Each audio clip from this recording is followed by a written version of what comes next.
Hello everyone. आप सभी को मेरा नमस्कार। मैं वरुण जोशी हमारे चैनल कैफे इंग्लिश में आप लोगों को स्वागत करता हूं। तो आज का जो हमारा टॉपिक है आप देख रहे होंगे यहाँ पे।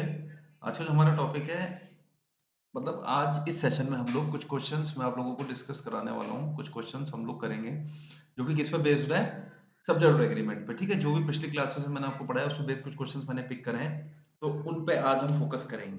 ठीक है, तो चलिए चेक कर लेते हैं, आगे बढ़ते हैं इसी बात पे। ठीक है, चलिए देखिए पहला सवाल है। ठीक है, तो जैसे स्पॉटिंग द एरर्स की फॉर्म में हमारे पास सवाल आते हैं, जैसे चाहे सीजीएल हो, चाहे सीपीओ हो, आपका बैंक का कोई एग्जाम हो, है ना, उस तरीके से। तो उसी को पैटर्न को फॉलो करते हुए स्पॉटिंग द एरर्स पे कुछ क्वेश्चन लेके आया हूं मैं आप पे। देखो टॉपिक डिफाइंड है, सब्जेक्ट और एग्रीमेंट है, तो फोकस सिर्फ सब्जेक्ट और वर्ब पे रखना है आपको, है ना।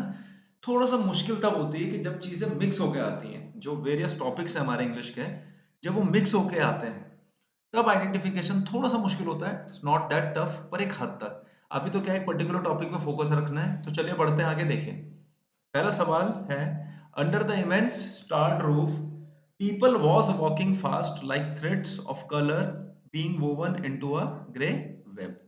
ठीक है, मैं रिपीट कर रहा हूं, under the immense starred roof people was walking fast like threads of colour being woven into a grey web. ठीक है, तो आपने पढ़ लिया होगा। एरर आइडेंटिफिकेशन इसमें बिल्कुल बहुत मुश्किल नहीं है। ठीक है ना, सेंटेंस थोड़ा लंबा चौड़ा है, मैं मान सकता हूँ। लैंग्वेज भी नॉर्मल नहीं है, लैंग्वेज मतलब नॉर्मल लैंग्वेज, जैसे हमने एग्जांपल्स करवाए थे मैंने आपको, राम श्याम टीचर ये वाले। बट क्या है कि चीजों को जो डील करने का तरीका है सब्जेक्ट एग्रीमेंट पे बेस्ड क्वेश्चंस को, वो तो वही है। खाली लैंग्वेज में थोड़ा सा क्या होगा, लैंग्वेज थोड़ा सा कॉम्प्लिकेटेड या थोड़ी इजी हो सकती है बस। पर जो लॉजिक हमने या लॉजिकल अप्रोच तो जो हमने लगाना है वो तो सेम ही रहेगा ना, irrespective of the language used in the question. ठीक है, देखो तो अंडर द स्टार्ड रूफ क्या हुआ, मतलब जैसे सीलिंग रूफ, जो कि मतलब स्टार्स ये कॉन्स्टलेशन के तौर पे वो करी गई हो, पेंट करी गई इस तरीके से। तो यहाँ पे साफ साफ दिख रहा है, देखो सेकंड पार्ट में, under the image starred roof people was walking. हमें पता है कि हमारा जो फोकस है किस पे, पीपल पे है। तो डेफिनेटली यहाँ पे जो वर्ब होना चाहिए वो क्या होना चाहिए, प्लूरल। क्या आ जाएगा, under the image starred roof people were walking fast like threads of colour being woven into grey web. I hope इसमें कोई दिक्कत नहीं होनी चाहिए आप लोगों को। चलो next, the decline in the fortunes of the once esteemed royal family of Mysore are a direct consequence of the refusal of the members of the family to look for jobs in the independent India। थोड़ी लंबी चौड़ी language है, ठीक है, but answer इसका भी बहुत simple है। ठीक है ना, चलिए तो एक बार और सवाल पढ़ता हूं मैं आप लोगों के लिए। The decline in the fortunes of the ones esteemed royal family of Mysore are a direct consequence of the refusal of the members of the family to look for jobs in the independent India। ठीक है, चलो देखते हैं। सबसे पहले article दा लगा है डिक्लाइन के साथ, तो ये नाउन है यहाँ पे, the decline in the fortunes. ठीक है ना, जो भी एस्टीम्ड रॉयल फैमिली थी हमारी, ठीक है, जो भी रॉयल फैमिली थी उनका डिक्लाइन हुआ। क्यों? क्योंकि देखो जब once we got the independence, उसके बाद तो ये जो हम कहते थे राजशाही जिसे हम बोलेंगे समाप्त हो चुकी थी, है ना। पहले तो एक्सपेंशन होता था, जमीनें होती थी, फिर आपको सरकार के पास आ गया, तो आपका जो भी आपका राजकाज है, ठीक है ना, या जो भी मतलब आपका जो पैलेस वगैरह है उसकी मतलब, हाँ मतलब अपनी हाँ मतलब ये कहना चाह रहा हूँ मैं कि राजशाही भी एक हद तक थी, है ना।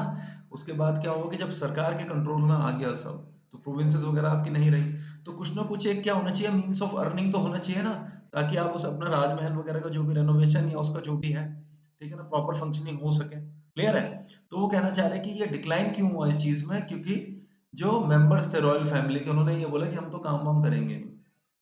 क्लियर है? ठीक है ना। तो चलिए अब आंसर पे आते हैं। The decline in the fortunes of the one scented are a direct consequence. कौन से कॉन्सिक्वेंस मतलब था, किसी चीज का रिजल्ट। ये कौन से रिजल्ट की बात कर रहा है कि डिक्लाइन डाउनफॉल हुआ है, तो downfall in the fortunes of the, ठीक है ना, तो डाउनफॉल की बात हो रही है यहाँ पे। तो इसका मतलब हमारा सब्जेक्ट यहाँ सिंगुलर है, तो क्या आना चाहिए, इज। तो the decline in the fortunes of the ones, ठीक है ना, यहाँ पे देखो रिफ्यूजल ऑफ द मेंबर्स की बात नहीं हो रही है, फॉर्च्यून्स की बात नहीं हो रही है। क्लियर है? समझ में आया? तो यहाँ पे डिक्लाइन की बात हो रही है जो कि सिंगुलर सब्जेक्ट है, तो क्या आएगा उसके अकॉर्डिंग? Verb is. चलिए आगे बढ़ते हैं। His mastery over several sports and the social graces make him a sought after coach. ठीक है, दोबारा क्वेश्चन पढ़ता हूं मैं। His mastery over several sports and the social graces make him a sought after coach. ठीक है, चलिए। तो आप किसी भी मोमेंट पे क्या कर सकते हो, अगर आपको लग रहा है कि मैं थोड़ा जल्दी आंसर बता रहा हूँ तो वीडियो पॉज करके खुद से ट्राई कर सकते हो और फिर ये देख सकते हो कि मैंने किस तरीके से क्वेश्चन को एक्सप्लेन करके उसका आंसर दिया। अच्छा, उसकी मास्टरी किस पे? सेवरल स्पोर्ट्स पे, समझ में आ गया। ठीक है, and the social graces, social graces का मतलब यहाँ पे क्या हुआ? स्किल्स उसकी। ठीक है, स्पोर्ट्स के साथ साथ जो उसकी स्किल्स हैं, make him a sort after coach. अब आप सोचोगे पहले तो स्पोर्ट्स की बात हो रही है, दूसरी बात हो रही है सोशल ग्रेसेस की, तो यहाँ पे जो मेक वर्ब है ये सही होना चाहिए। मेक क्या है? प्लूरल फॉर्म ऑफ वर्ब है। मैं आपको कहना चाहता हूँ कि हमारा यहाँ पे over several sports and the social, ये हमारा यहाँ पे हमारा सब्जेक्ट नहीं है। हम वर्ब लगाते हैं according to the subject. Verb किसके हिसाब से लगती है? सब्जेक्ट के हिसाब से। अब आप बोलोगे फिर सब्जेक्ट है क्या यहाँ पे? मैं बताता हूँ, देखो ओवर यहाँ पे प्रेपोजिशन है, प्रेपोजिशन के बाद मैंने कहा था आपको क्या आता है? ऑब्जेक्ट। तो उसकी मास्टरी किस चीज पे? एक तो सेवरल स्पोर्ट्स, बहुत सारे स्पोर्ट्स वो खेलता है, दूसरा क्या है? उसकी सोशल स्किल्स। ठीक है, वो तो ओवर के दो सब ऑब्जेक्ट है यहाँ पे, एक तो ये पहला वाला सेवरल स्पोर्ट्स और दूसरा ये एंड द सोशल ग्रेसेस। तो ये तो प्रेपोजिशन के ऑब्जेक्ट हो गए। ठीक है, अब हमें वर्ब लगानी है सब्जेक्ट के हिसाब से। सब्जेक्ट यहाँ पे क्या है? हिज मास्टरी, उसकी मास्टरी। दो चीजों पे है, क्लियर है? ठीक है ना? तो ये इसकी मास्टरी के एक तरीके से देखा जाए तो यहाँ पे प्रेपोजिशन के ऑब्जेक्ट हो गए। तो यहाँ सब्जेक्ट क्या हुआ? सब्जेक्ट हुआ ये। अब मास्टरी क्या है? यहाँ पे सिंगुलर सब्जेक्ट है, तो मेक की जगह क्या आएगा? Makes his mastery. ठीक है, अगर मान लो यहाँ पे मैं ऐसा लिखता, देखो his knowledge, his knowledge on different topics,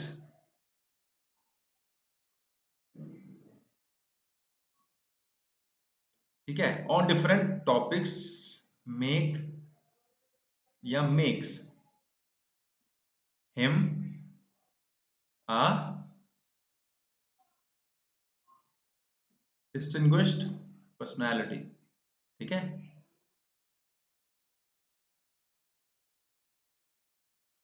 ठीक है, तो his knowledge on different topics। अब एक मिनट सुनो, डिफरेंट टॉपिक्स की बात हो रही है, उसकी डिफरेंट टॉपिक्स पे कमांड या नॉलेज या हिज कमांड। आप कहोगे ऑन डिफरेंट टॉपिक्स पे तो बात नहीं हो रही है, डिफरेंट टॉपिक्स पे उसकी जो नॉलेज है, तो नॉलेज पे बात हो रही है ना, तो ऑब्वियस सी बात है जब नॉलेज पे बात हो रही है तो क्या आना चाहिए? मेक्स। वो वही है। मेरा वाला स्टेटमेंट क्या है? थोड़ा सिंपल है, ऊपर वाला क्या है कि थोड़ा सा हो सकता है आपको कॉम्प्लिकेटेड लगे, है ना? तो his knowledge on different topics makes him a distinguished personality. ठीक है ना? ये चीज आपको ध्यान में रखनी है। ठीक है ना? चलो आगे बढ़ते हैं इसी बात पे। The coach and the manager is on leave today. Simple सा, अब सिंपल क्वेश्चन है थोड़े, स्टार्टिंग मैंने 2-3 सवाल रखे थे ठीक ठाक। ठीक है, ठीक ठाक से इन द सेंस मतलब आने वाले सवाल भी ठीक ठाक से हैं, स्टार्टिंग वालों की थोड़ी लैंग्वेज वैसी थी बस। The coach and the manager is on leave today. अब देखो सिंपल सवाल है, कितने आर्टिकल है? एक आर्टिकल, दो आर्टिकल। मैंने कहा था जितने आर्टिकल उतने लोग। The coach and the manager, is की जगह क्या आ जाएगा? Are. The coach and the manager are on leave today. अगर ये कहता the coach and manager is on leave today, तब इज आता द कोच एंड मैनेजर। क्यों? कहते हैं हमारा बजट कम है, तो जो हमारा कोच होगा we want him to function as a manager also। हम चाहते हैं कि वो मैनेजर के तौर पे भी फंक्शन करे। क्लियर है? हमारा बजट कम है, अब हमारे पास इतना बजट है कि हम कोच और मैनेजर दो अलग अलग लोग अपॉइंट कर सकते हैं, तो आ जाएगा। आई होप ये चीज आपको समझ में आई होगी। Next, the prime minister as well as his ministers are busy in campaigning for coming elections। The prime minister as well as his ministers are busy in campaigning for coming elections। ठीक है, अब देखो simple सवाल है, मैंने आपको कुछ parenthetical conjunctions के बारे में भी बताया था, पैरेंथेटिकल वर्ड भी मैंने आपको बताया था स्पेसिफिकली क्या होता है। एज वेल एज से पहले हम देखते हैं कि हमारा नाउन कैसा है, सिंगुलर या प्लूरल, हम उसके अकॉर्डिंग अपनी वर्ब लगाते हैं। एज वेल एज हो, along with हो, टुगेदर विद हो, इंक्लूडिंग हो, एक्सक्लूडिंग हो, लाइक हो, अनलाइक हो, लेड बाय हो, गाइडेड बाय हो, इन द गाइडेंस ऑफ हो। क्लियर है? तो हम क्या करते हैं, इनके साथ क्या देखते हैं हम लोग कि पहले कौन सा सब्जेक्ट यूज हो रखा है, उसके अकॉर्डिंग अपनी वर्ब लगाते हैं। यहाँ पे प्राइम मिनिस्टर सिंगुलर सब्जेक्ट है, तो आर की जगह क्या आ जाएगा, is. The Prime Minister as well as his ministers is busy in campaigning for coming elections. चलिए आगे बढ़ते हैं इसी बात पे। The Arabian Nights is a very interesting book. ठीक है, The Arabian Nights is a very interesting book. Noun से रिलेटेड है ये, थोड़ा नाउन में हमने पढ़ा था। देखो, मैंने नाउन में आप लोगों को एक चीज बताई थी कि हमारे पास कुछ देयर आर सर्टेन नाउन्स जो कि अपीयरेंस में या विच सीम टू बी प्लूरल, ठीक है, इन फॉर्म, जो हमें दिखने में कैसे प्रतीत होते हैं कि प्लूरल है, but actually they are singular and singular form of verb should be used with them. ठीक है, जैसे कि सब्जेक्ट की अगर बात करें तो physics, mathematics, politics, statistics, economics, सब एक सब्जेक्ट का नाम है। इनके साथ singular form of verb should be used.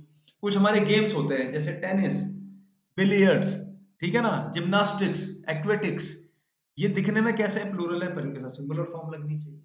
उसी तरीके से कुछ डिजीज के नाम होते हैं जैसे मीजल्स, डायबिटीज, एड्स, ठीक है ना, रेबीज, तो ये सब क्या है, एक डिजीज के नाम है, तो इनके साथ सिंगुलर फॉर्म लगेगी। उसी तरीके से आप देख रहे होंगे अगर ये अरेबियन नाइट्स, अगर ये आप कहो कि आर लगना चाहिए क्योंकि अरेबियन नाइट्स है यहाँ पे, क्लियर है, तो आर आना चाहिए। अगर आपको ऐसा लगता है कि आर आना चाहिए तो बुक्स क्यों नहीं होना चाहिए, फिर तो ये बुक्स होना चाहिए।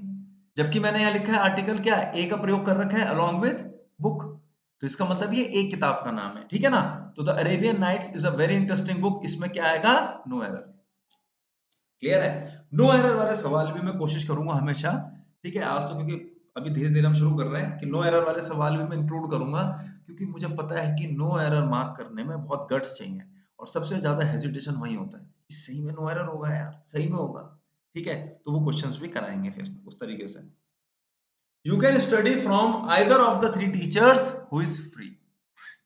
ठीक है, दोबारा रिपीट कर रहा हूं मैं, you can study from either of the three teachers who is free.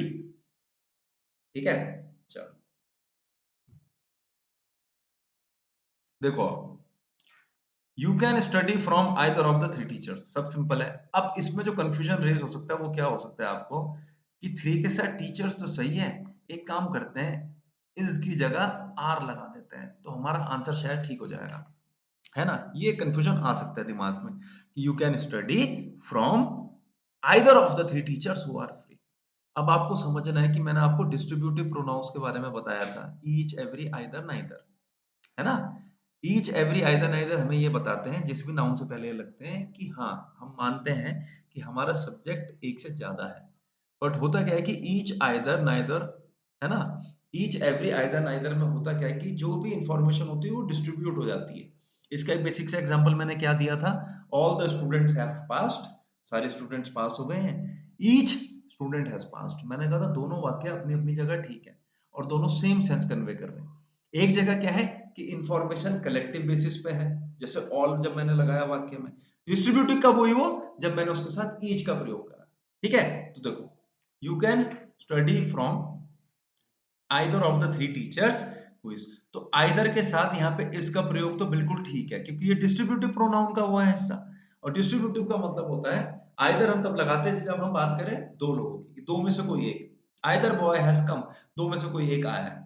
अब तुम बोलोगे सर, अब इसी जो मैंने इन्फॉर्मेशन दी यहीं पर हमारा आंसर छुपा है, मैंने कहा आइदर हम दो लोगों के लिए लगाते हैं, यहाँ कितना है, यहाँ इसने थ्री बोल रखा, तो इसको आइदर की जगह क्या करें,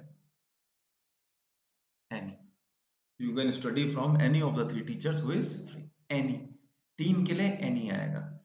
क्लियर है? उसी तरीके से नाइदर दो के लिए लगेगा, पर वह स्पेसिफिकली अगर मेंशन है कि नाउन की संख्या दो से ज्यादा है, अगर मेंशन्ड है, तो हम फिर नेगेटिव सेंटेंस में नन का प्रयोग करेंगे नाइदर की जगह, कि none of the five players. Clear है? और अगर यहाँ पे प्लेयर्स लिखा है तो फिर नन भी आ सकता है, नाइदर भी, क्योंकि प्लेयर्स जो है उससे पता नहीं चला ना कि दो है या दो से ज्यादा, क्योंकि दो के लिए भी हम प्लेयर्स बोलते हैं और दो से ज्यादा के लिए। ये चीजें मैं पहले भी बता चुका हूँ, ठीक है, आगे बढ़ते हैं। Neither the captain nor the players was present. ठीक है, दोबारा रिपीट कर रहा हूं एक बार, neither the captain nor the players was present. अब इसमें ज्यादा एक्सप्लेनेशन की मुझे लगता नहीं बहुत जरूरत है। नाइदर और नॉर को रिलेटिव कंजंक्शन में हम बाद वाले सब्जेक्ट को प्रेफरेंस देते हैं। नॉर द प्लेयर्स प्लूरल है, वॉज की जगह क्या आ जाएगा, वर। सिंपल है, कोरिलेटिव कंजंक्शंस आइदर और, neither nor, not only but also में हम नॉर और बट आल्सो वाला सब्जेक्ट देखेंगे कि उसके नियरेस्ट कौन है। इंटेरोगेटिव में क्या करेंगे, जहां से वर्ब लगानी होगी उसके एग्जैक्टली बाद वाला सेंटेंस वो सब्जेक्ट हम देखते हैं। ये चीजें मैंने आपको बता रखी हैं, आगे बढ़ते हैं। The advent of a plethora of new tools to create web pages are the cause for the advances in web technology. The advent of a plethora of new tools, ठीक है,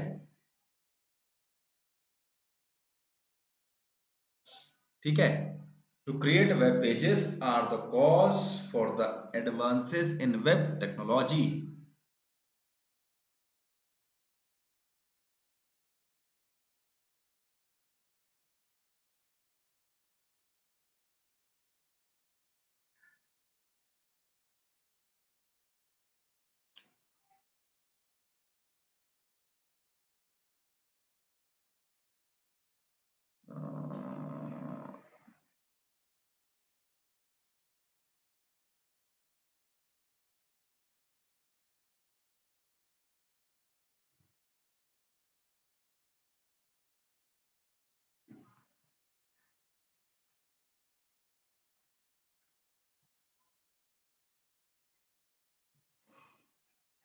ये लो, ठीक है, सिंपल कर देते हैं तुम्हारे लिए। चलो इसको कट ही कर दो। अब जब ये हो ही गया कट तो लो ढंग से लिखता हूँ यहाँ पे। फिर से ऐसे हो गया, मान लो अब ये, ठीक है। देखो, the advent of foreign enemies in one country was slash were disasters. ठीक है, अब हेड वगैरह लगा तो क्लियर नहीं हो पाता, क्या समझाना चाह रहा हूँ देखो।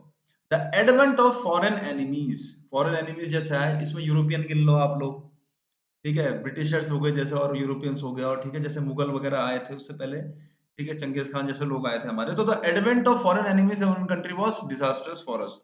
तो वो हमारे लिए कैसा था, बहुत ही डिजास्टर्स था, बहुत बुरा था हम लोगों के लिए, है ना। तो the advent of foreign enemies, अब बताओ वॉज आएगा या वर आएगा। अब तुम यहां देखो, फॉरेन एनिमीज का आगमन के बारे में बात हो रही है, इनके आगमन की। दूसरा ये प्रेपोजिशन है, तो ये क्या हो गया, प्रेपोजिशन का ऑब्जेक्ट। हम हम वो किसके हिसाब से लगाते हैं, वर्ब। हम वर्ब लगाते हैं सब्जेक्ट के हिसाब से। सब्जेक्ट यहाँ पे क्या है, एडवेंट, तो क्या आना चाहिए, वॉज।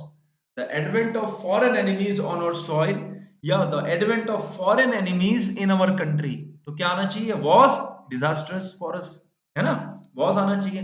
वही यहाँ पे भी है। तो मैंने क्या करा, सेंटेंस को सिंपल करा। ये भी एक तरीका होता है आंसर करने का। नहीं समझ में आ रहा है लंबा चौड़ा लिखा हुआ सेंटेंस, ऐसे क्वेश्चंस वैसे बेसिकली क्या होता है, बैंक वगैरह में आते हैं। नहीं समझ में आ रहा है, लैंग्वेज समझ में नहीं आ रही, तो लैंग्वेज को मोल्ड करके सिंपलर वे में लिख दो, उसके कंपैरिजन में थोड़ा आसान तरीके से लिख दो। अब मैंने देखा था एडवेंट ऑफ फॉरेन एनिमीज, ठीक है, फॉरेन एनिमीज का आगमन, बात हो रही है फॉरेन एनिमीज की, बात नहीं हो रही उनके आगमन की। आगमन, आगमन मतलब सिंगुलर हो गया तो वॉज आ जाएगा। वही यहाँ पे भी करना है। The advent of a plethora, plethora मतलब in very large quantity, ठीक है, plethora मतलब in huge quantity। तो advent of a plethora of new tools, तो नए टूल्स के आगमन की बात हो रही है, ठीक है ना। अगर मैं लिखता न्यू टूल्स, तब होता the new tools are the cause for the advances in web technology. अब सोचो न्यू टूल्स आर, हाँ तुम कहते नए टूल्स आ रहे हैं, पर अभी नया टूल्स मेरा सब्जेक्ट नहीं है, मेरा सब्जेक्ट यहाँ पे क्या है, द एडवेंट। इसका मतलब सिंगुलर हो गया, तो आर की जगह क्या आ जाएगा, इज। अब एक फ्लो में सेंटेंस को पढ़ते हैं। The advent of a plethora of new tools to create web pages is the cause for the advances in web technology. ये मैंने आप लोगों को बताया था। सब्जेक्ट सिलेक्शन की बात नहीं करी थी हमने, क्या क्या मैंने आप लोगों को बताया नहीं था, the comments of the politician, बताया था, the comments of the politician, ऐसा एग्जांपल था ना, ठीक है ना। The comments of the politician were, ठीक है, कंडेम्ड बाय एवरीवन। समझ में आया, ये चीज मैंने आपको बताई थी। चलो आगे बढ़ते हैं इसी बात पे। Time and tide waits for none, ठीक है, तो देखो यार सिंपल सवाल है, इसमें ज्यादा टाइम वेस्ट नहीं करेंगे। मैंने आपको कहा था time and tide are two different things. एक सिंगल एंटिटी के केस में हम नहीं मानेंगे, जैसे horse and carriage, rice and curry, और हैमर एंड सिकल, ठीक है ना, ऐसे कुछ होता है, छेनी हथौड़ा हमारा जैसे। तो यहाँ पे जो आंसर हो जाएगा वो क्या हो जाएगा, वेट। ये चीज आप लोगों को समझनी है, ठीक है। आगे बढ़ते इसी बात पे। Seldom has the discoveries of the world's greatest discoverers like Copernicus or Galileo been forgotten.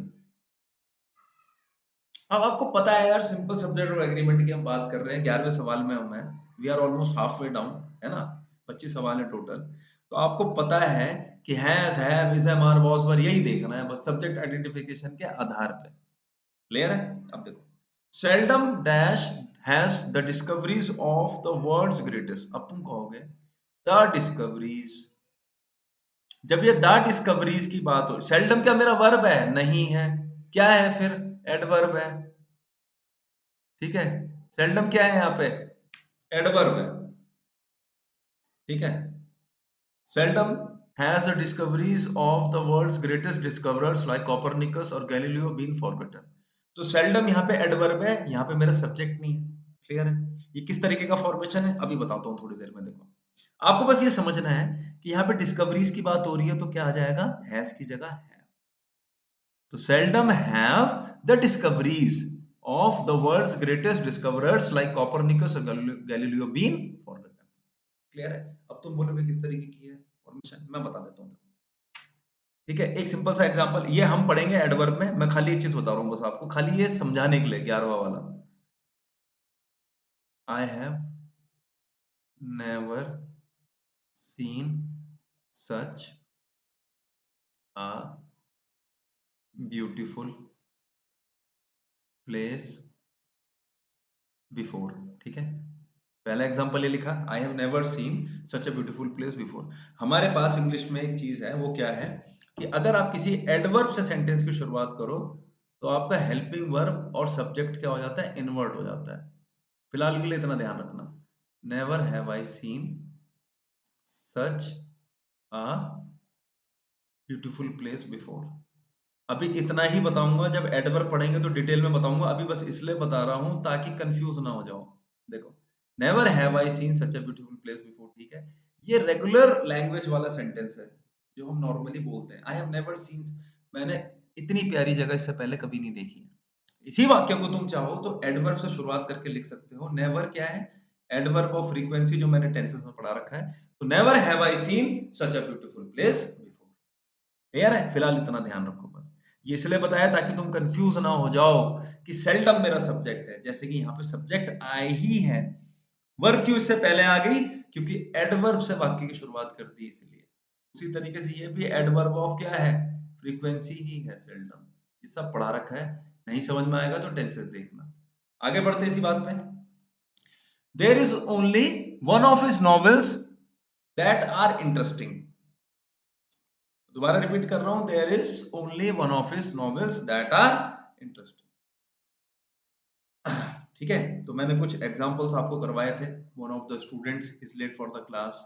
फिर मैंने कुछ एग्जांपल्स बताए थे, he is one of the students.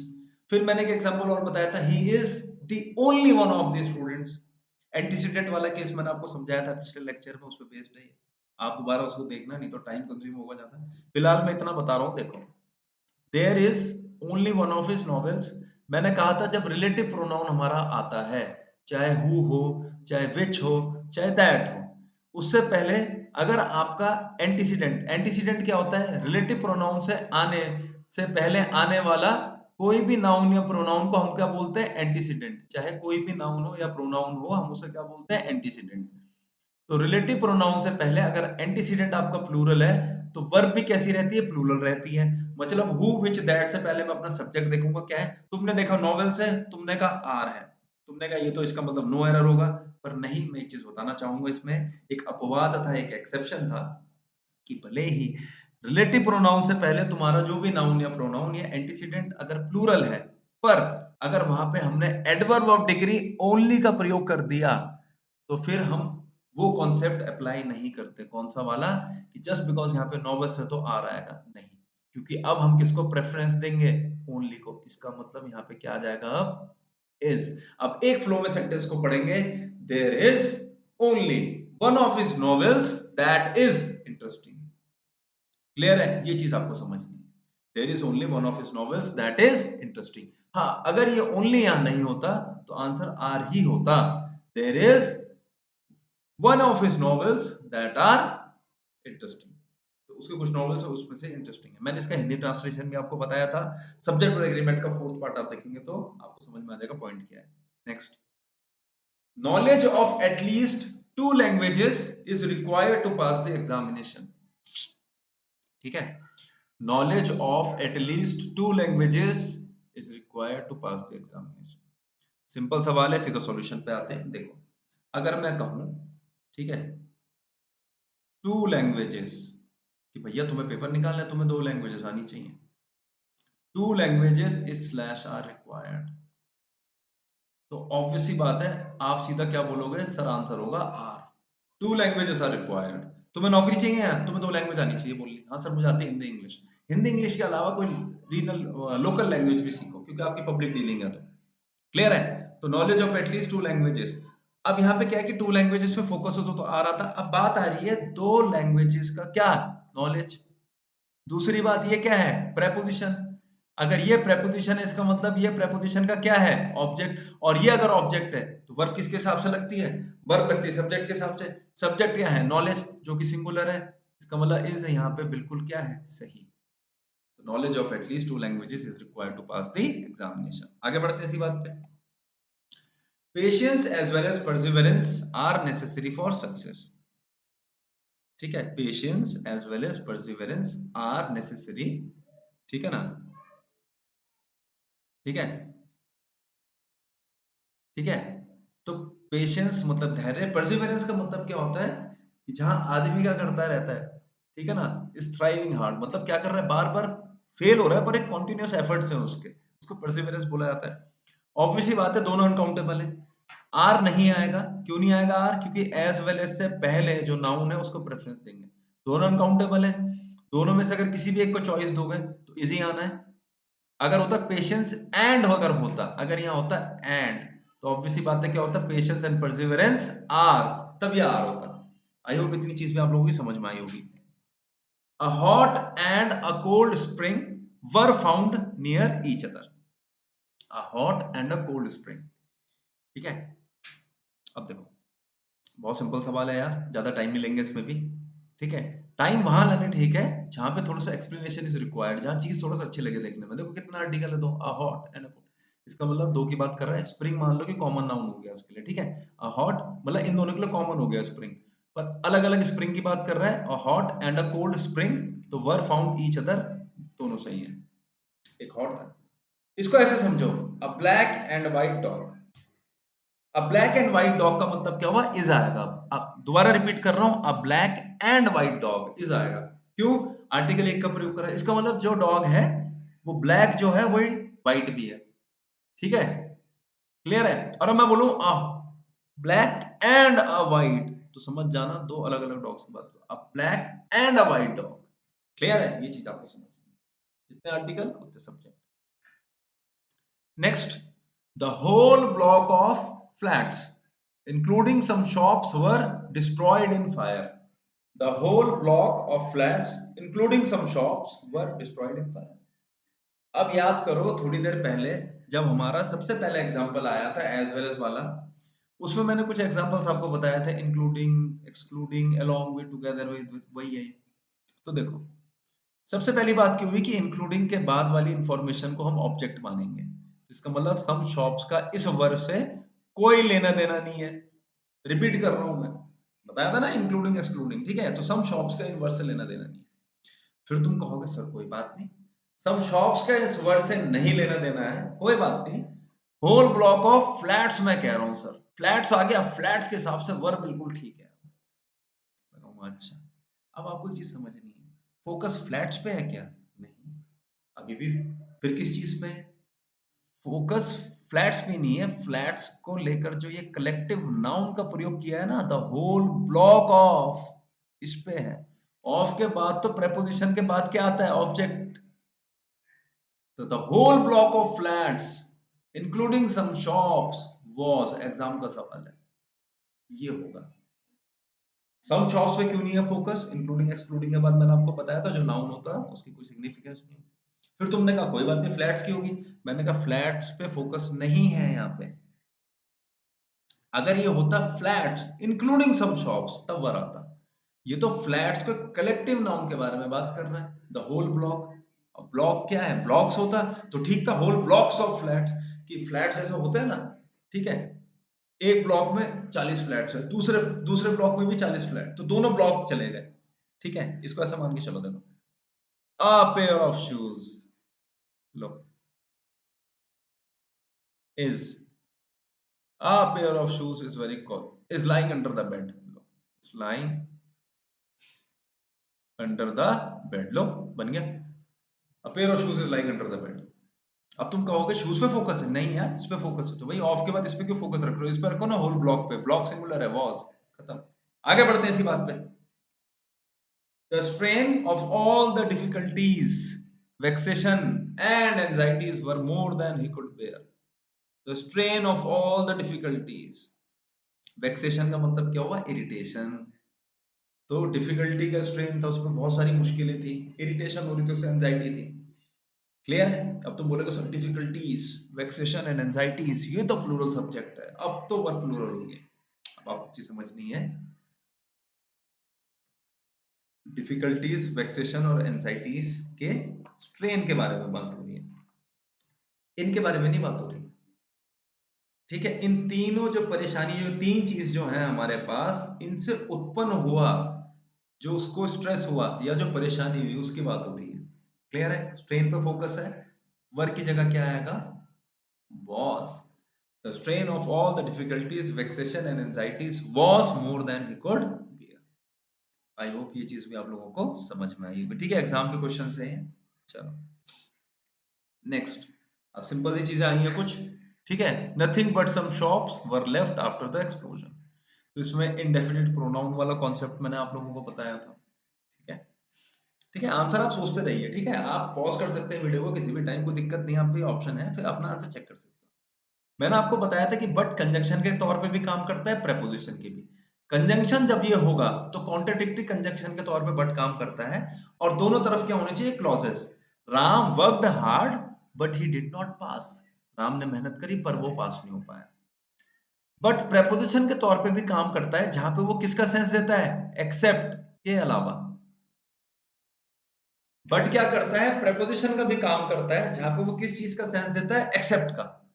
Clear है, एक्सेप्ट का मतलब क्या हो, जब प्रेपोजिशन है तो सम शॉप्स क्या हो गई, ऑब्जेक्ट, प्रेपोजिशन का तो ऑब्जेक्ट आता है, तो प्रेपोजिशन के बाद जब ऑब्जेक्ट आ रहा है तो वर्ब किसके हिसाब से लगनी चाहिए, नथिंग के हिसाब से। और मैंने आपको क्या बताया था, इनडेफिनिट प्रोनाउन के साथ सिंगुलर फॉर्म लगती है वर्ब की, तो नथिंग, कुछ पेड़ों के अलावा, या कुछ पेड़ों के सिवाय, ठीक है, या पेड़ों के सिवाय कुछ नहीं बचा, तो फोकस कुछ पे ही रहेगा, और वो कुछ सिंगुलर रहेगा अगर वो इंडेफिनिट प्रोनाउन है तो nothing except some shops was left after the explosion, ये चीज आपको ध्यान में रखनी है। क्लियर है, ये चीज याद रखनी है। बट यहाँ पे कंजंक्शन की तरह कम क्या, कब काम करेगा, जब आप नथिंग के साथ कोई वर्ब सब्स्टिट्यूट कर दोगे। क्लियर है, थोड़ा कॉन्ट्रडिक्टरी हो जाएगा सेंटेंस की, मैं बोलूं नथिंग रिमेन्ड या nothing sustained but some shops were left, अब वर आएगा, नथिंग सस्टेन्ड कुछ सरवाइव नहीं कर पाया, हाँ बस कुछ तब भी दुकानें रह गई थी, कॉन्ट्रडिक्टरी है क्योंकि जब नथिंग बोल दिया तो इसका मतलब कुछ नहीं बचा। पर चलो मान लिया, कर दो सेंटेंस पूरा, पहला वाला nothing sustained but some shops were left after the explosion, कुछ सस्टेन, कुछ सरवाइव नहीं कर पाया, पर हाँ कुछ दुकानें तब भी एक्सप्लोजन के बाद भी बची कुची रह गई थी, तब वर आ जाएगा भाई, जब आप इसे बट को कंजंक्शन बनाओगे। कंजंक्शन कैसे बनाओगे, इनडेफिनिट प्रोनाउन के साथ एक वर्ब सब्स्टिट्यूट कर दो, तो इसको भी नोट कर लेना, पता चला वहां लिखा गया नथिंग, मतलब नथिंग सस्टेन्ड, ठीक है, क्लियर है। और पता चला वहां पे ये क्लॉज पूरा कर दिया, तुम कह रहे नहीं सर ने तो बोला था बट से पहले नथिंग है, बस क्लॉज हो जाएगा, क्लॉज पूरा अगर है, ठीक है, और वो बट को कंजंक्शन के तौर पे यूज कर रहा है, तो फिर आप क्या करोगे, देखोगे, क्लियर है, कि आपका बट के साथ लगता हुआ जो सब्जेक्ट है वो सिंगुलर है प्लूरल, फिर उसके अकॉर्डिंग आप अपनी वर्ब लगाएंगे। आगे बढ़ते हैं इसी बात पे। देखो 25 सवाल कराने में तो फटाफट 10 मिनट भी लग जाएंगे, पर चक्कर क्या है कि एक्सप्लेनेशन पहुंचाना आप लोगों को। जिनको पहले से ही चीजें पता है बहुत बढ़िया बात है, पर क्या होता है कि हमारे पास मैक्सिमम मेजोरिटी में वो स्टूडेंट्स आते हैं जो थोड़ा बेसिक से पढ़ना चाहते हैं बिल्कुल आसानी से, ठीक है ना। तो इसलिए थोड़ा सा टाइम होना चाहिए, है ना, एक्सप्लेनेशन में। ही is one of those students who is bright and intelligent. Repeat कर रहा हूं, ही is one of those students who is bright and intelligent. ठीक है, चलो अब सॉल्यूशन पे आते हैं। देखो, ही, तुम कहोगे ही, फिर तुम कहोगे he is one of those student. One, he और वन इज बिल्कुल ठीक है सर, है ना, ही और वन के हिसाब से। मैं फिर तुमको बोलूंगा, थोड़ा फ्लैशबैक में जाओ, मैंने एक चीज बताई थी कि हु क्या है हमारा रिलेटिव प्रोनाउन। रिलेटिव प्रोनाउन से पहले जो भी नाउन या प्रोनाउन आता है उसे बोलते हैं एंटीसीडेंट। यहाँ एंटीसीडेंट क्या है, प्लूरल है, स्टूडेंट्स है, तो इसका मतलब हु के बाद इज नहीं आएगा, क्या आएगा, आर। इज नहीं आएगा, क्या आएगा, are. He is one of those students who are bright and intelligent. Hindi में अनुवाद यह है या वह उन स्टूडेंट्स में से एक है जो कि इंटेलिजेंट हैं, जो कि ब्राइट हैं, उनमें से एक ये भी है। इसका हिंदी में अनुवाद ये है। सर ओनली वाले में तो आपने सिंगुलर वर्ब लगाई थी, हाँ, क्योंकि ओनली का मतलब होता है सिर्फ एक। स्टूडेंट्स में से सिर्फ एक यही है जो कि होशियार है। सब हिंदी में भी लिखवाया था ये। क्लियर है, तो आप समझ सकते हैं। आगे बढ़ते हैं इसी बात पर। आ गया देखो सवाल। This is the only one of his movies that are worth watching. Repeat कर रहा हूं, this is the only one of his movies that are worth watching. आपको एक चीज समझनी है स्टूडेंट्स, वो क्या, दैट से पहले मूवीज है तो कहोगे आर लगाएंगे, पर इस ओनली को मत भूल जाना भाई, ठीक है। ओनली है, एक्सेप्शन है, अपवाद है, क्या आएगा, इस।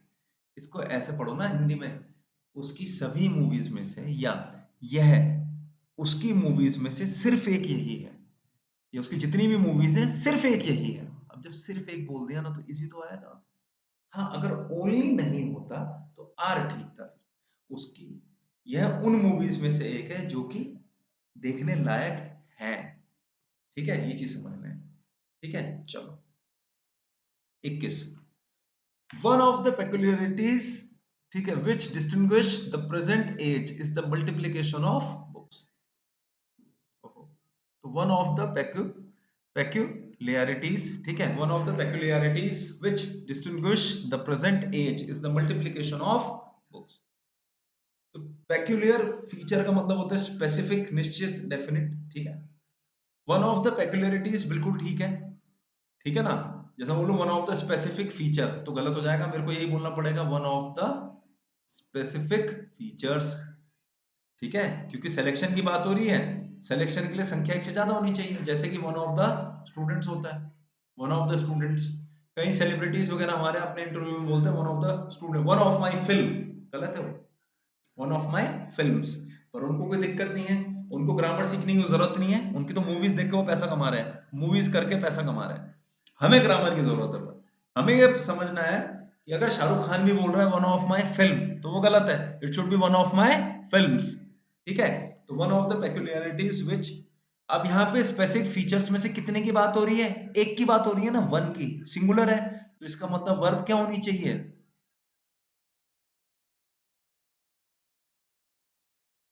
डिस्टिंग्विशेस, मतलब भाई यही तो होगा, ठीक है ना। One of the specific features of this car, are हो गया या इज, तुम बोलोगे इज, तो इज मतलब सिंगुलर फॉर्म, तो सिंगुलर फॉर्म ऑफ वर्ब का मतलब क्या होता है, उसके साथ एस और एस लगाना। इस तरीके से अगर सेंटेंस को सिंपलीफाई करोगे, एक सिंपल सेंटेंस से कंपेयर करके, कोई दिक्कत नहीं होगी। देखो कैसे, one of the specific features of this car, easy आएगा, कार के स्पेसिफिक फीचर्स में से एक इज। इज का मतलब क्या हो, सिंगुलर फॉर्म ऑफ वर्ब, यहाँ तो डिस्टिंग्विश आएगा नहीं फिर, क्योंकि सिंगुलर फॉर्म ऑफ वर्ब क्या होगी, डिस्टिंग्विशेस। आगे बढ़ते हैं इसी बात पे। 21। If Mahatma Gandhi were alive he would feel sorry for the poor and downtrodden who still struggle every day to make both end meet, ठीक है। If Mahatma Gandhi were alive he would feel sorry for the poor and downtrodden who still struggle every day to make both end meet. चलो आए सवाल पे। सवाल आप लोग जो भी देखेंगे बाद में लेक्चर अपलोड होने के बाद उन्हें सिंपल लगेगा आपको कि महात्मा गांधी जी तो एक व्यक्ति की बात हो रही है, वॉज आना चाहिए यहाँ तो, if Mahatma Gandhi ji was alive. तो अगर आपके दिमाग में थॉट आता तो मैं कहूंगा कि यहाँ पे थोड़ा सा अप्रोच आप लोगों का गलत है। यहाँ पे वॉज नहीं आएगा, यहाँ पे वर बिल्कुल ठीक है। इस पे बाद में आएंगे पर मैं बताऊंगा। वर ठीक है, ठीक है। अच्छा अब तुम कहोगे वर, ठीक है चलो देखो explanation. He would feel sorry for the poor and down trodden. The poor जो कि गरीब है, डाउन ट्रॉडन का मतलब भी क्या हुआ, वो लोग जिनके पास पर पूरे संसाधन नहीं है, ठीक है, गरीब ही मान के चलो इन्हें भी, ठीक है। Who still struggle. तो आपको चीज समझनी, मैंने क्या बताया था कि अगर आप किसी विशेषण से पहले, कुछ विशेषण हमारे ऐसे होते हैं जो क्वालिटी डिस्क्राइब करते हैं, अगर उनसे पहले हम आर्टिकल दा लगाएं तो वो पूरी कम्युनिटी को रिप्रेजेंट करते हैं और वो प्लूरल होते हैं। जैसे the poor, the blind, the dumb, the deaf, the poor, the rich. समझ में आया? तो है तो poor, rich, blind, dumb, deaf, ये क्या है, ये हमारे विशेषण है। पर जब इनसे पहले आर्टिकल दा लगता है तो ये पूरी कम्युनिटी को रिप्रेजेंट करते हैं और तब इनको प्लूरल माना जाता है। द पुअर का मतलब होता है, लिख देता हूं यहाँ, द पुअर का मतलब होता है poor people, the poor people. समझना है आप लोगों को, मैंने पहले बता रखा। तो उसके हिसाब से स्ट्रगल भी ठीक है। अगर आपको लगता है द पुअर एंड रॉटन, ये तो एक है। अगर तुम सोचोगे, मैं बताता हूँ मैं क्यों इतना एक्सप्लेन कर रहा हूँ इस चीज को, तुम बोलोगे सर एक ही आर्टिकल तो लगाया आपने, और आपने कहा था जब एक आर्टिकल लगता है तो एक ही व्यक्ति होता है। मान लिया मैंने, चलो ठीक है, एक आर्टिकल है द पुअर है। अगर मैं कह दूं द पुअर अपने आप में प्लूरल है तब, तो द पुअर अपने आप में प्लूरल है, आप चेक कर सकते हो। The poor means poor people, the rich means rich people, the rich are dominating. तो द रिच आर डोमिनेटिंग का मतलब है the rich people are dominating. समझ में आया? ये चीज आपको समझ है। अब फिर गलती कहाँ है? गलती मैं बताता हूँ क्या है। Make both, both ends meet. कहावत है to make both ends meet. Ends meet का मतलब क्या है कि जीवन यापन करना। टू मेक है ना, too difficult to make both ends meet का मतलब क्या है कि जितनी मेरी सैलरी है, जिस हिसाब से मेरी अर्निंग्स है या वेजेस है, मैं अपना खर्चा नहीं मैनेज कर पा रहा। तो बोथ एंड यहाँ पे क्या हो गया, खर्चा और कमाई दोनों को मैच नहीं कर पा रहा, ये मतलब होता है इसका। To make both ends meet, ठीक है। अच्छा तो हर चीज समझा दी। तो बोथ के हिसाब से एंड्स आएगा, गलती पता लग गई तीसरे पार्ट में, क्लियर है। अब तुम बोलोगे सर इसको कैसे जस्टिफाई करोगे, वर्क को। तो कोई भी हमारे साथ अगर न्यू सब्सक्राइबर है या कोई न्यू स्टूडेंट जुड़ा है, आप टेंसेस में मेरी इमेजिनेशन वाली वीडियो जरूर देखना है एक बार, वहां से आपको ये डाउट क्लियर हो जाएगा। फिर मैं बता देता हूँ, इमेजिनेशन वाले केसेस में हम लोग वर्क का प्रयोग करते हैं। जैसे आपके पास आता था स्कूल टाइम पे, if you were the prime minister, तो यू के साथ तो वैसे वर ही लगता है पास्ट टेंस में, पर क्या है कि वर द प्राइम मिनिस्टर वो इमेजिनेशन वाला केस है कि यदि आप प्रधानमंत्री बन जाओ तो क्या करते हैं। तो ये इमेजिनेशन है, ये क्या है यहाँ पे, इमेजिनेशन का केस है। कैसे पता इमेजिनेशन का, भैया जब एक बार किसी की मृत्यु हो जाए तो वो जीवित तो नहीं हो सकता ना फिर। If Mahatma Gandhi ji were alive, तो ये कहना चाह रहे कि अगर महात्मा गांधी जी जिंदा होते तो वो सॉरी फील करते हैं। क्लियर है? तो यहाँ पे वर्ब बिल्कुल ठीक है, इमेजिनेशन वाला केस है। किसी को डाउट होगा तो इमेजिनेशन वाली वीडियो जो मैंने बनाई है सब्जेक्टिव मूड, वो जरूर देखना। Next, was she a bird she would fly every day to her lover. Was she a bird, अब तुम कहोगे वॉज शी अ बर्ड, अगर वो एक चिड़िया होती। क्लियर है, मैं आंसर पे आ रहा हूँ, ठीक है, आप पॉज करके देख लेना बाद में। वॉज शी अ बर्ड, गलती यही है, वुड और विल में तो कोई दिक्कत है नहीं, शी वुड फ्लाई ठीक है, वुड के साथ वर्ब की फर्स्ट फॉर्म है, टू हर लवर ठीक है। तुम कहोगे शी के साथ वॉज सही लगा रखा है इसने, है ना। अब मेरी बात समझो, क्या ये वाक्य आपको फिर से इमेजिनेशन वाला नहीं दिख रहा? ये वाक्य इमेजिनेशन वाला नहीं दिख रहा आपको? ये वाक्य इमेजिनेशन वाला है ना। इमेजिनेशन वाला कैसे है देखो, was she a bird she would fly, वो कह रहा है कि कोई महिला जो है या कोई कन्या जो है वो अगर एक चिड़िया होती, तो ये तो इमेजिनेशन का पार्ट है। इमेजिनेशन है तो वॉज की जगह क्या आएगा, were. Were she a bird she would fly every day to her lover. ठीक है, दोबारा से बोलूंगा, इंसिस्ट करूंगा मैं, इमेजिनेशन वाली वीडियो देखना सब्जेक्टिव मूड करके, जिसका टाइटल होगा, ये चीजें आपको समझ में आ जाएंगी। With regard to implementation of the details of the proposal, the committee was divided in their opinion. With regard to, ठीक है, implementation of the details of the proposal, the committee was divided in their opinion.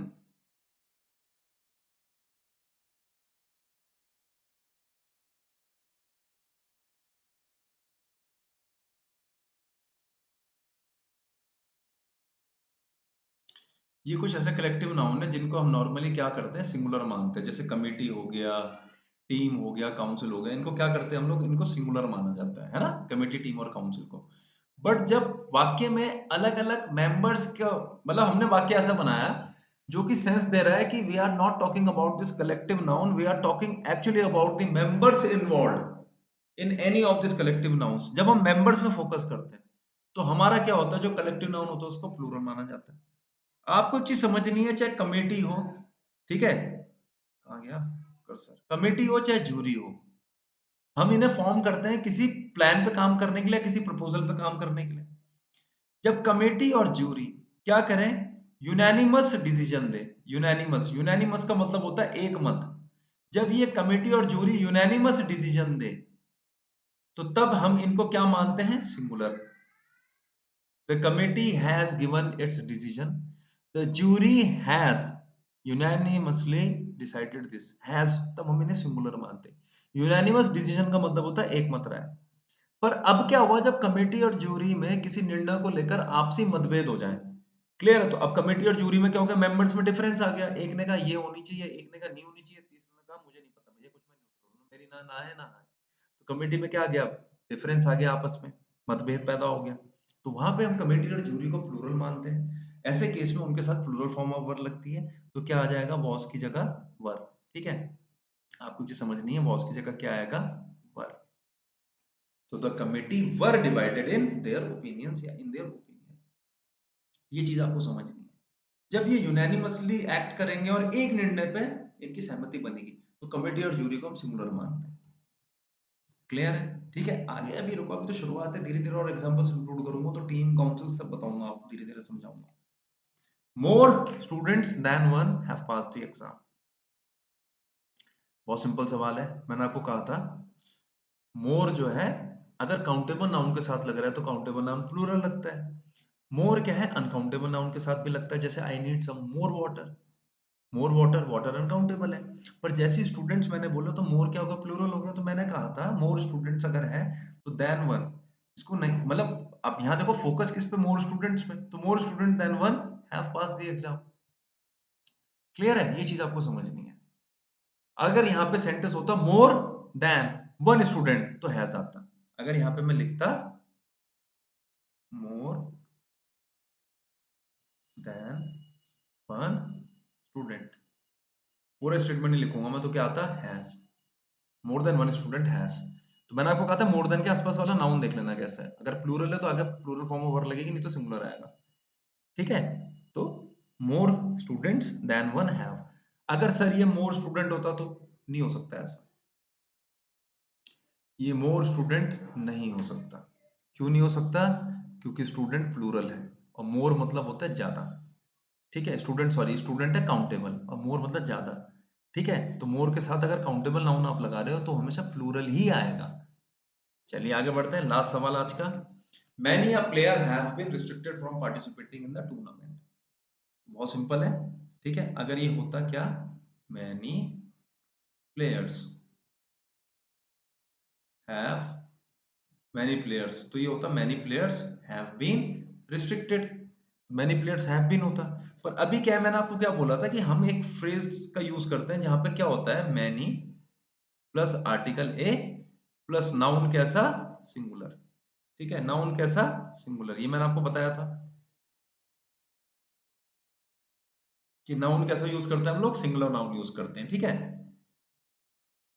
तो ये मैंने चीज आप लोगों को बताई थी। तो मैनी प्लेयर्स हैव अगर होता तब तो ये हैव भी ठीक था। पर मैनी के साथ अगर आर्टिकल लगा रहे हो, आर्टिकल ए लगा रहे हो, तो नाउन सिंगुलर आएगा, तो क्या हो जाएगा, मैनी अ प्लेयर, हैव की जगह क्या आ जाएगा, हैज। तो many a player has been restricted from. ठीक है ना, मैंने आपको बताया था जैसे ऑल और ईच वाला केस होता है ना, उसी तरीके से या तो मैनी प्लेयर्स बोल लो, काफी सारे प्लेयर्स, या आ प्लेयर, और इस तरीके के इंडिविजुअल काफी प्लेयर्स। तो many a player singular expression है जो अपने साथ सिंगुलर फॉर्म ऑफ वर्ब लेता है, तो यहाँ पे उत्तर हो जाएगा many a player has been restricted from participating in the tournament. ठीक है, इसी के साथ हम आज का सेशन अपना समाप्त करते हैं। आई होप आज का सेशन आप लोगों को फ्रूटफुल लगा होगा। ये क्वेश्चंस मैंने जगह जगह से पिक करे थे, ठीक है ना, कोई कहीं कॉम्पिटिशन से आ रहा था तो कोई कहीं बुक से, ठीक है ना। तो आपने ये चीज देखी होगी कि जो हम लोगों ने पढ़ी उसकी सिग्निफिकेंस कितनी है। क्लियर है, ऐसा नहीं है कि हमने अभी कुछ भी पढ़ा दिया मैंने आप लोगों को। ठीक है, तो चलिए फिर जल्दी मिलेंगे नए सेशन में अपने नए टॉपिक के साथ। ठीक है, तब तक हमारे चैनल से जुड़े रहिए। धन्यवाद।